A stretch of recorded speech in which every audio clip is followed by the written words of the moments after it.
All right, welcome to Comic Shoot. This is the first episode of the show. For those who are unfamiliar, the idea of this show is to kick up some dust, start some shit, and have some real conversations about the comic industry. This isn't about the latest releases or anything. We're actually going to deep dive and have some hopefully interesting conversations about issues, positive, negative, whatever, about comics as a whole. Obviously, the big story in 2025 was Diamond Comic Distributors going bankrupt. First, they started Chapter 11, then it moved to Chapter 7.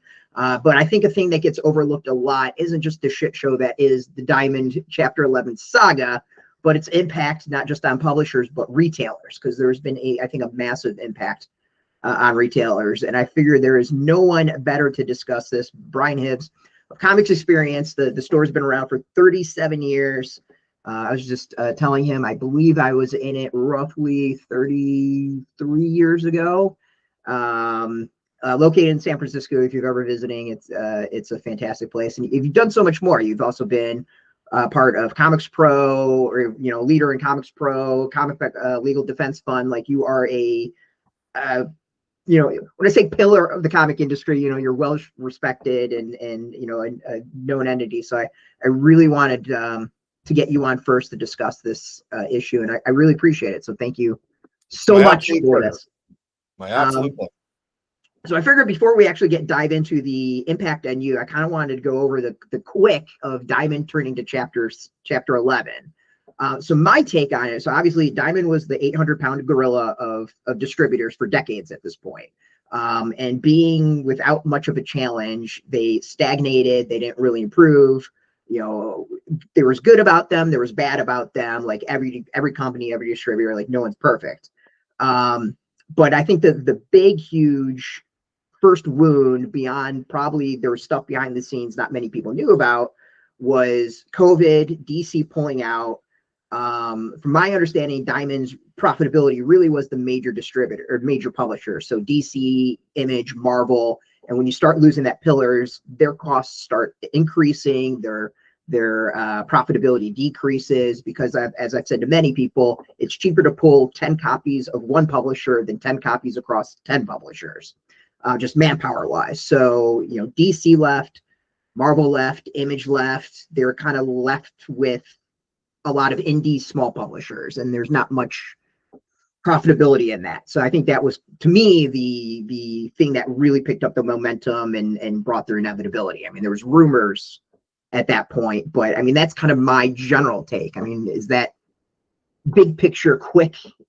Yeah, no, big picture quick. I think that's absolutely correct. When they lost DC, now I'm going to only talk about comics sales, right? Because I don't know about the games and that kind of nonsense. But when they lost DC, they lost roughly a third of their volume. You don't lose a third of your volume, and that's not an easy transaction, right? If I lost a third of my sales overnight at the comic shop, we would be closing. We would be out of business. So I'm actually almost surprised that Diamond held on as long as they did, given that. I mean, Jeppy has big pockets, right? But I think that there was a thought that much like Marvel and Heroes World 30 years ago, that DC was going to find that these two new distributors that they set up, which were in fact Discount Comic Book Services and Midtown Comics. I think that the thought at Diamond was, well, those guys are going to, it's not going to work. It's going to collapse, and DC is going to come running back to us before too long. And that isn't it sort of happened, because Midtown pulled out. They decided, nope, we don't want to do this anymore. We can't make money at it. And Lunar was left as the only choice to get your DC periodicals. Yeah. So the interesting is, I mean, at that point when Diamond was still kind of king, there was, I would say, 2 to 3 distributors you deal with. You'd have your booksellers, you'd have Diamond, and maybe something for indies, but generally it was 2 to 3 distributors, right? I mean, I've been using 8 distributors for comics only, and literally for comics only, for at least a half a decade, maybe closer to a decade.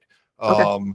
I've always used Penguin. In fact, I was buying my DC graphic novels from Penguin Random House rather than Diamond because of the free shipping, right? So the free shipping made all the difference in the world. So Penguin Random House, Simon and Schuster, Hachette, Harper, like the big publishers, right? The ones that you can buy directly from, because it was 50% off and free shipping, and very easy to work with, those companies. And I spent a lot of time telling VPs at Diamond that this is what I was doing. I'm moving away from you.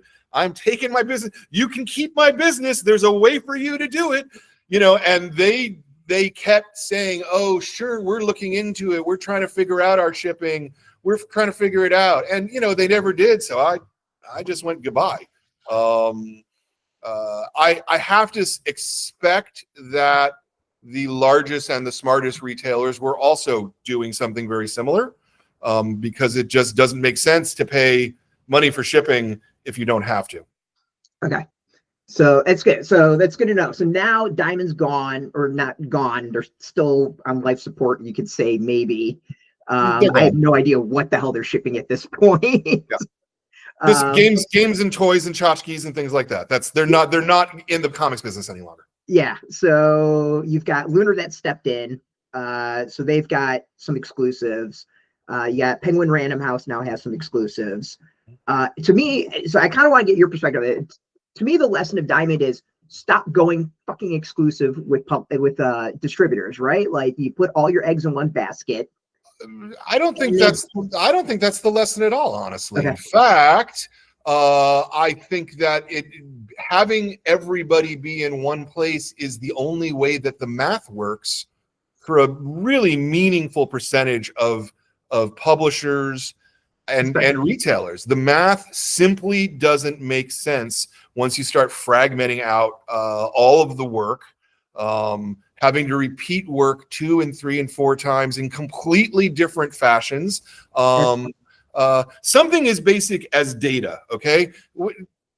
Diamond had a lot of flaws, certainly, and we can talk about them if you want to, but they were really, really, really good at organizing data and taking in the information from the publishers and standardizing how the names and the things were presented, having series codes so that books were connected, keeping the nomenclature of a title so that how a title flows is the same. And those things make a really, really, really, really big difference. I was saying we use 8 different distributors, almost none of them, except for Penguin Random House, and now Simon and Macmillan are starting to have a data file for comic book retailers, right? They don't. You're just expected, theoretically, I think, just to go on Edelweiss and just look books up and go, oh, I want to stock that, and then go over to your point of sale system and add it in one at a time. I mean, what? I have no idea how bookstores actually do business, but the fact that we can't get data that is at all similar to what we get, even when I get my Simon & Schuster data, for example, almost none of the books have series codes connected to them. So I've got to go and spend 4 or 5 hours sitting through, going title by title and going, oh, here's what the series code actually is. And then it also doesn't have any of the art with it. So then I've got to go look up the art and tie it to the book in the point of sale system. This is a fucking ridiculous waste of time. I mean, this is not a thing. I don't sell one more comic for doing all of this work. You understand this, right? All that I do is I take time away from being able to sell people comics, right? It means that I have less interaction both with my customers and with my staff to get everybody on the same page than I would normally, because I'm wasting all of this time with data. And it's absolutely infuriating. And that's kind of the big chunk of what I wanted to discuss. So going back to the lesson, it's not so much the exclusivity, it's the creating something that's too big to fail and not propping it up. Like they Diamond, for all the issues there was, they helped propped up small publishers. They helped prop up indie publishers because they also had the giants. Let's be really honest here. It's not just propped up; it's allowed to exist whatsoever. Yeah. Okay. There are there are easily 30 to 50 publishers, and it's probably more, I'm not really counting, but at least 30 to 50 publishers who have no distribution right now. And so their only option is to Kickstarter or something, not to be in nationwide comic shops, not to have access to the catalog, not to have access to that vast pool of readers. And it's a real problem for small publishers and new publishers. I literally do not see how someone today would start a brand new publisher. I just don't. And we even look at people like, let's say, a Blaze might be a good example, who did not have any distribution because they were totally tied to Diamond. And they ended up buying NBM, I'm pretty sure, so that they could be distributed by Simon & Schuster. That Simon & Schuster didn't want them. They couldn't come to an agreement. And so they ended up buying a different publisher so that they could make that work. I mean, what? This is a real problem. And I don't think that anyone right now actually has a firm grasp on how big of a problem is, because if I'm not getting solicited for comic books, how do I even know that they exist? How can I bring them to my customers? We're down for the number of titles that are coming from smaller press houses, but is it because they're publishing, or is it because they're not publishing because they're in trouble from Diamond, right? Those are two different states, but I can't tell from my side. It's not possible for me to know, is this publisher still operating, other than me spending a lot of fucking time trying to figure that out. And again, this is just not how I need to be spending my time these days, because my hours are just pulled thin. Yeah, and it's funny is that usually in my head I keep a death watch. I have my death watch going for publishers, and usually the first sign I see is they stop communicating press wise. So they stop sending press releases. Not even social posts, all that, just literally I don't hear from them. And there's quite a few publishers at this point. I don't know their state. I don't know if they are kaput. A Blaze buying NBM blows my mind. I haven't heard from a Blaze in months, and I've had them fully on the death watch list of it. Like they had their deal with Comixology Originals, but now that's gone to maybe Mad Cave. I can't quite tell on that. I know some are from Dark Horse. So like my prediction in 2025 was we were going to see a lot of consolidation of publishers. We saw some of that not due to Diamond with sub distribution and team ups and stuff like that. Like Archie with Oni is kind of an example of what I was expecting. Diamond, of course, put that into a whole who knows what the hell is happening. But to your point, in the discussion I really wanted to have, because it's an interesting one, and I think a lot of people overlook, is that you're spending more time cataloging, organizing. There is no, your Diamond used to have their weekly, here's the releases. You can generally get an idea of here's everything that's coming out. That doesn't exist anymore. As a site, that is difficult for me to just cover comics because this master list does not exist anymore. As a retailer, like obviously there's more time for you to gather that info, figure out what the hell's coming out, who's still around. But have you seen the impact of that on customers coming in, not having the info beyond, Marvel and DC and Image, like the big ones? Yeah, I mean, I think that the impact is the obvious, that if they don't see it in the store, they're not gonna buy it. I mean, look, the reality is that for 90% of the customers who walk in the door, they know nothing about comics other than when they walk in the door. Right?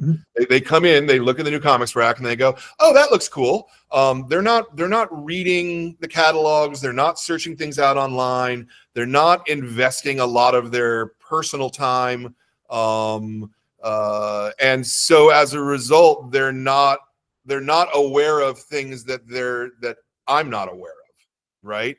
And that's a problem. Even with Marvel and DC, I'm limited by the catalogs that I can get. Now, with Marvel, it's easy. I can order as many copies of their catalog. They send them to me for free. I pay nothing for them. I get 100 every single month. DC is tied to how many copies you sold of Batman. But it's tied to how many copies you sold of Batman when Chip Zdarsky's run was ending. And that run did not sell very well here at this store, at least. It was probably the lowest point of Batman that we have had in a really long time.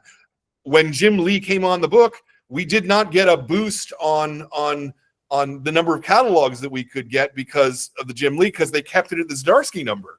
I'm assuming that it was some sort of a budgetary issue or something like that. But my point is that I get 25 catalogs for DC and I get 100 for Marvel. And so most people couldn't look at the catalog, right? And they're not going online. They just don't do that. They don't want to do that. If your hobby becomes a job, then you're much less likely to participate. It's fair. Do you think the lack of, so I know I would consider myself a comic whale in that, you know, I'm going and I'm dropping a decent amount, and I'd imagine what a lot of stores get is they have their whales that do bring in a good chunk of money. Sure. You know, the people who drop $100, $200, $300, you know, going in weekly, monthly, or whatever. Sure. My whales are spending less because there are less of the things on the fringe. There are things that exist that even from big distributors, like, they just didn't tell us about, and I found out 3 months later after the fact that, oh, that came out. But you know, I mean, my single best customer loved. How am I going to put this? He loved Titty Comics, right? He loved Broadsword. He loved Zenoscope. All those publishers. He bought absolutely everything that they put out. Like, wasn't buying multiple covers, but he was buying all 15 comics that they were putting out each month. He's the only one who's buying it. It's just one copy of one book, but yet it adds up to be a meaningful amount at the end of the day, right? His spend is probably down, I'm going to guess 10, maybe 15%, because he's just not exposed to these things. And even if he knew what Broadsword or Zenoscope was publishing, how am I supposed to buy them? Right? Yeah. I mean, yeah, I could go to Filbo and pay 40% off and pay shipping on top of that, but I may as well take money and set it on fire in the street. That I'd make the same amount of profit. It's not like the math, again, the math don't math. And with the math don't math, it can't be done. Yeah. Yeah. I mean, it's funny. It's when I used to work at a retailer, one of our biggest buyers was into like the hentai, like girl and skirt outfits. His tastes were a little bit more specific than that. I've learned out at 17, you should not be learning what furries are. And I found out what furries are. Sure. So we had that customer too. I feel like every shop has that customer. Yeah, and this guy's not creepy even a little. I mean, and he's not creepy about it. I just. Nope. That's their taste. That's what they want, right? Exactly. Like, cool. Exactly. So it's interesting. So how are you getting the info? So, I mean, before you'd have Diamond's catalog was the easiest way to hop in and check stuff out. Sure. We have Lunar's catalog. We have Penguin Random House's catalog. Yeah. And then, as I said, we're getting a file now from a couple of the book publishers where they're trying to do it. They also, but here's the other thing, they think about everything completely different than we do at book publishers. They don't understand the things that we want. They actually don't even understand what a series code is. I've tried explaining it to them. I mean, they when you say it to them, they go, oh, okay, but they don't actually understand what the value of it is. A series code, for anybody who's listening who doesn't know as much as the two of us is a thing that ties, well, a series of books, so that, in other words, that every volume of Naruto, for example, is all in one series, so that you can sign someone up for Naruto rather than going, okay, they want number 101 and they want 102. Oh, wait a minute, they want 103. That is a huge waste of time doing it that way. Whereas you use series codes, and it comes out of our periodical comics tradition. The other thing that they don't understand is that in the direct market, we think of things in a monthly cycle. They think of things in a seasonal cycle. And they only have 3 seasons, by the way, not 4, the way that normal people do. They have 3 seasons. They also don't understand that when we were getting data in December, it was mostly for things that were being released in February. Now, when I get data in December from these book publishers, it's for stuff that's being released in January. So my window has shrunk as well, in terms of my ability to be able to promote those works to customers in advance, to get them to sign up, and to do all of the things that a comic shop does, right?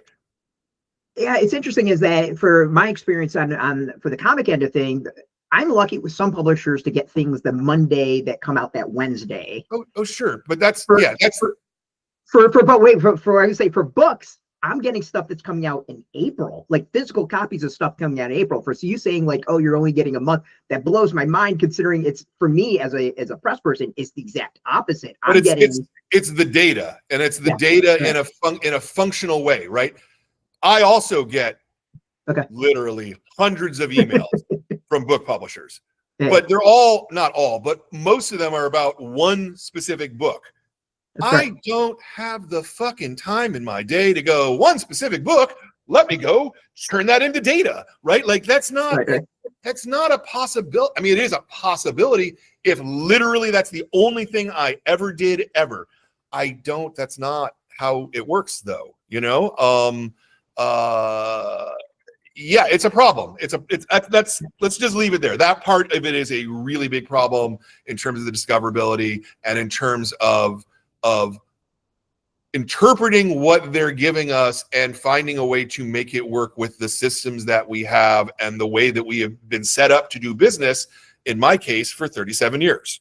Yeah, so I know there's like a group that's trying to work on standardization of the data. Yep. What's your general opinion of that, or how do you see it going? No, my general opinion is they're gods and everybody should listen to them. And the problem is that the publishers are going, and everybody's taking their sweet ass time. I sort of understand with Penguin Random House because they're a multinational corporation, and you've got to have 25 vice presidents sign off on like picking up something off the ground. I don't understand why no one really seems to be taking it seriously. And if I had to guess, it would be, well, bookstores make this work, so why can't you? Is what they're thinking. That's what I think they're thinking, at least. It's again very, very frustrating when this has been documented very, very clearly. If you go and look up the Comet standard, there's the public website that anybody can look at. It has all of the rules. It has how things work. It is very, very, very detailed and very, very, very well explained. And almost nobody's paying any fucking attention to it whatsoever. So I know there's a lot of services that are coming out and allowing stores to manage their data that's coming out to replace Diamond's software. Yep. Can you see somebody stepping in whose entire job it is to standardize the data of the books? Well, yeah, but who pays for that? I'm not getting to that part, but I'm saying, could it happen? Yeah, absolutely. Could it happen? Absolutely. I would absolutely trust, I don't know, Brian Garside to do it. I think that, there are people whose brain functions that way, that they can standardize data and they get it. And those people should be allowed to do it. But who pays for it becomes the giant fucking question. I mean, I was really hopeful that Comix Pro was going to take over series codes and just be the central database for that. And, again, the problem is that almost everybody who works in comics retail, even in sort of the business side of it, right? Like a managed comics or a comic shop assistant, almost all of us have another job that we do, right? It's the same thing with Comix Pro, right? Like everybody who's on the board of directors of Comix Pro runs a store full time. There's not really a lot of hours in the day to like go and put out fires, actually, and mostly you are putting out fires rather than building structural change. You're not building fire walls, you're putting out fires. And it's a drag because there ain't enough money in this to, again, the math don't math. But there ain't enough money in it to make all of the systems that we need operate in the way that we ideally would have them work. I wish it were otherwise, but it is what it is. And, I think that a lot of the miscommunication that an awful lot of people have about the direct market really stems from there not being the time to explain things to most people. They're just, you don't know what's going on if all that you know about comic books is your local comic book store. Because your local comic book store is probably very, very, very different than me, right? And I'm very, very different than the other 8 stores in San Francisco, all of whom are very different from one another, who carry different things. It's the strength, it's literally the strength of the direct market, is that we're all mom and pop stores, that we're all individuals building our individual dream and our individual passion. And we're making unique clubhouses that carry different things than every other store around them. I think that's fucking fantastic. In Paris, right? Like the government gives some money to keep comic shops open, right? But what that means is that all the comic shops all look fucking identical. They all have the same racks in the same way. They all display their books exactly the same way. They all have the same products. There are a couple of exceptions, but almost all of the bande dessinée stores I was in were just cookie cutters in a way. And that just, I love the direct market. I love what entrepreneurs do. I love us individuals. We're 10,000 cats, but it means that there's not money to do other things, right? If we were like Barnes and Noble, if there was a chain of 300 comic shops nationwide, which there couldn't possibly be, it will not fucking work. But if there were such a thing, then some of these things would be changing a whole fucking lot faster, because you'd have one big customer going, bitch, do it. And they would have to do it. You've got one customer that's got enough buying power to make those demands and make it happen. I will say I miss working in a shop. It's been 20 years or so, and I would go back and do it in 2 seconds. And being in DC, like we've got 8 shops within a 30-minute drive of me. Like I'm every single one's different, as you said, and I love it. Final topic. So you got some spectacular stores there too. Oh yeah, they're all top notch. That's the thing that's crazy, and they're all amazing. Final topic, and ways stores are getting screwed, or things get increasing costs, or the chaos of it is Free Comic Book Day is now 2 different events on the same day from 2 different publishers, 2 different distributors, because for some reason distributors can't get along for the better of everyone. We're going to have another guest on talking specifically about this, but I want to hear your perspective on it and how it's impacting you. Well, we don't actually know yet, because we don't have all the information yet. Universal, which is who is the Canadian distributor that bought the Diamond Warehouse. I know you know that. I was just saying it for the audience, right? Universal has not yet started distributing comics broadly in America. They've got a couple of people they're buying from, but it's still cross-border right now, so it's I don't want to mess with that. But they're about to start distributing comics for real in America, and one of the things they did was buy Free Comic Book Day. They came to some sort of a relationship with Lunar, so that Lunar is participating properly. For whatever reason, they were not able to come to an agreement with Penguin Random House. And so Penguin Random House is doing their own fucking event. But the problem is we don't have, for example, a list of all the Free Comic Book Day books yet. I have a list of some of them, a partial list, but I don't have a list of all of them. Even of the books, the list that I have, I don't have pricing on an awful lot of them yet. So there's a lot of things that I can't do. We used to sell, we have been selling to the library, right? So the library has their own Free Comic Book Day event. I can't do that right now. They need that data now. They needed that data 3 weeks ago. Before Christmas, they needed that data. I'm not going to be able to do business with them this year, for thousands of comics going out. Thousands of comics going out. I'm not going to be able to do business with them this year because the time frame's just not going to work. Obviously I make no money on Free Comic Book Day comics, right? Like I make a penny a comic or something like that. That's my markup. Like that's not worth my time. I mean, it was worth my time in the sense of working with the community and expanding the reach of comics, but it's not worth my time to like rush like a fucking maniac to try and get this done and figured out.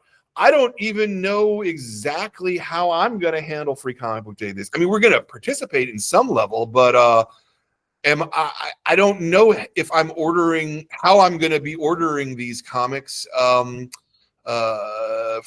the comic giveaway day. I don't want to answer those questions on Free Comic Book Day. Why are these different? What's going on here? I know that is incessantly going to happen that day because Free Comic Book Day is mostly about civilians.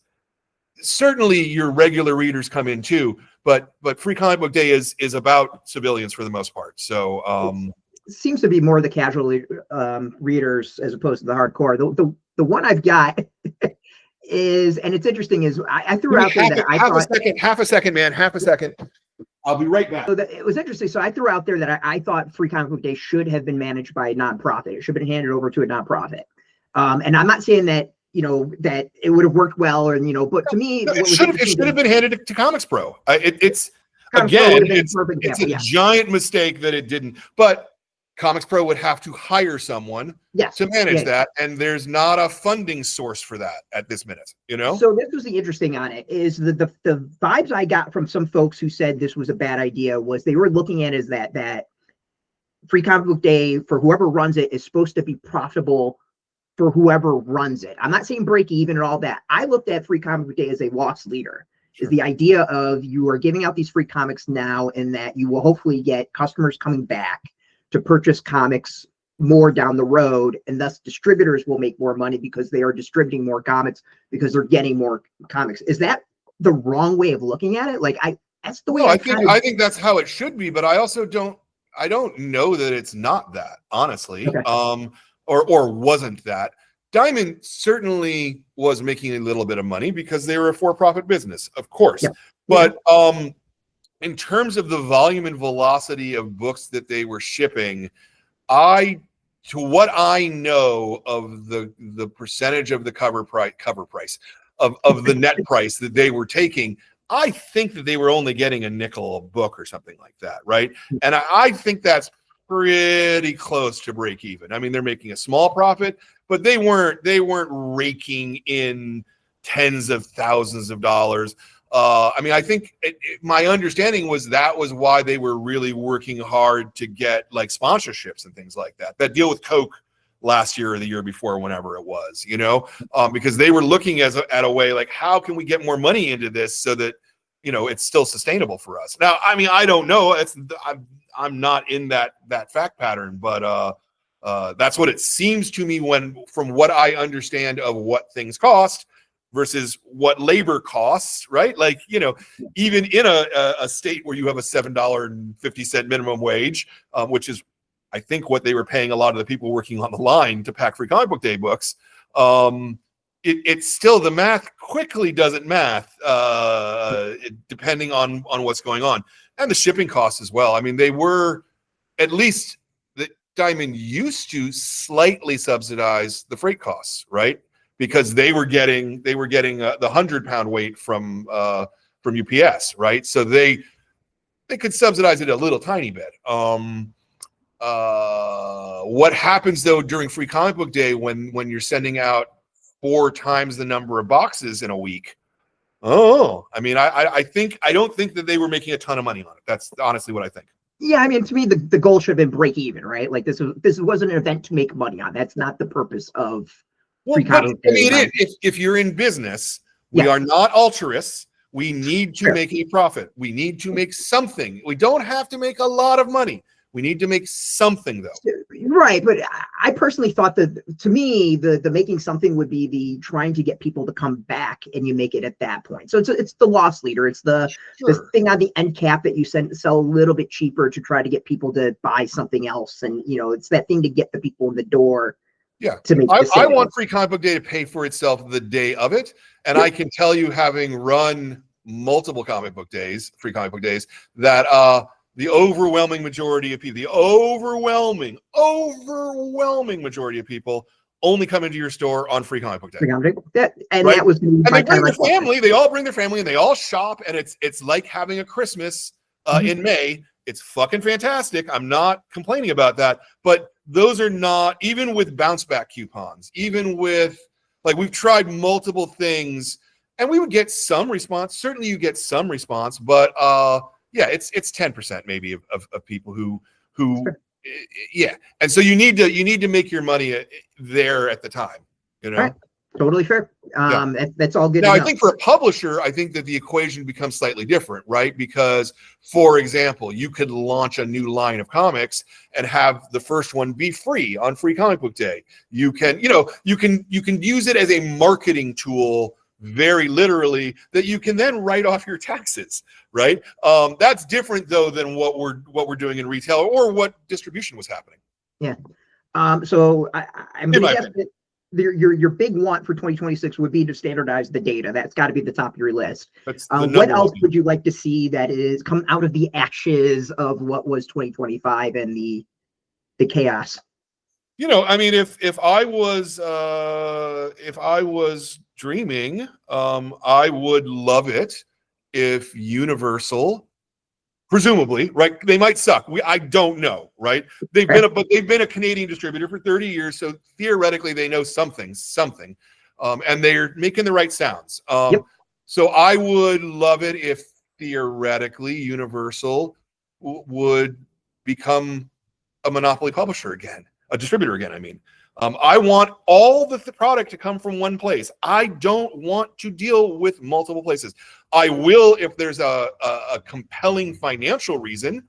In other words, that the bookstores, the book publishers were giving me 50% off and free freight versus on a reorder 48% and paying freight. Well, yeah, duh, I'm going to go and do it that way. But when it comes to new periodical comics and it comes to new product flowing into the store for the first time, I want that to be a central thing. I don't want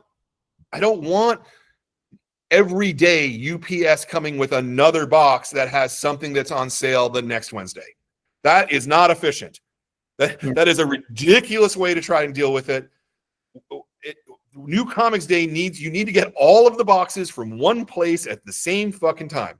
And so my hope is that, yes, eventually Universal will be the one you can go and you can get Marvel and DC and Image and Small Press, and then maybe we can try to rebuild the portions of the industry that are getting fucked right now.